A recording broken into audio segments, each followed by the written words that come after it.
ఇక వార్తల్లోని వివరాలు చూద్దాం. రామనామస్వరంతో మారుమోగుతున్న గ్రామాలు. భద్రాద్రి కొత్తగూడెం జిల్లా జూలూరుపాడు మండలంలోని గంగారం తండా గ్రామాల్లో రామనవమి సందర్భంగా శ్రీ సీతారామచంద్రస్వామి వారి కళ్యాణ మహోత్సవం తిలకించేందుకు భక్తులు అధిక సంఖ్యలో పాల్గొంటున్నారు. అనంతరం గ్రామంలోని యువకులు ప్రోత్సాహంతో అన్నదాన కార్యక్రమం నిర్వహించారు. ఈ కార్యక్రమంలో కాంగ్రెస్ పార్టీ మండల అధ్యక్షులు మాలోతు మంగీలాల్ నాయక్, బూత్ కమిటీ అధ్యక్షులు గుగులోతు బాలాజీ, సిపిఐ గిరిజన సంఘం మండల కార్యదర్శి బుక్యా శంకర్ నాయక్, టీవీ 999 ప్రతినిధి బుక్యా రత్నకుమార్, కొర్రా సౌమ్య నాయక్ తదితరులు పాల్గొన్నారు.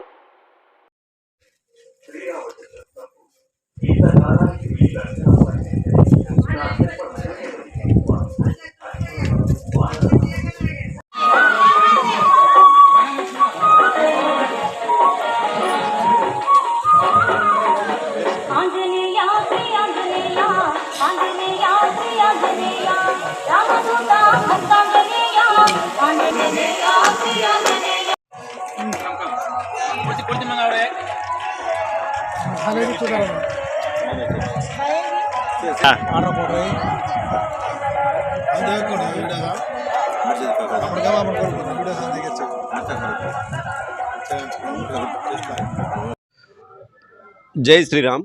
భద్రాద్రి కొత్తగూడెం జిల్లా జుల్లూరుపాడు మండలంలోని గంగారం తండాలో వేంచి ఉన్న శ్రీ భక్త ఆంజనేయ స్వామి దేవాలయంలో ఈరోజు రామనవమి సందర్భంగా గ్రామంలోని ప్రజలు అధిక సంఖ్యలో పాల్గొని స్వామివారి కళ్యాణ మహోత్సవానికి తిలకించారు. ఈ కార్యక్రమంలో గంగారం తండాలోని యువత ముందడుగు వేసి దేవాలయంలోని సదుపాయాలని దగ్గరుండి చూసుకున్నారు. మరియు స్వామివారి కృప గంగారతన గ్రామ ప్రజలకి ఉండాలని, మరియు వాళ్ళ పాడి పంటలు సుఖ సంతోషాలతో ఉండాలని దేవుని కోరుకున్నారు. వార్తలు ఇంతటితో సమాప్తం. మళ్ళీ తిరిగి ప్రసారం అయ్యే టీవీ 999 న్యూస్లో కలుద్దాం. అంతవరకు సెలవు.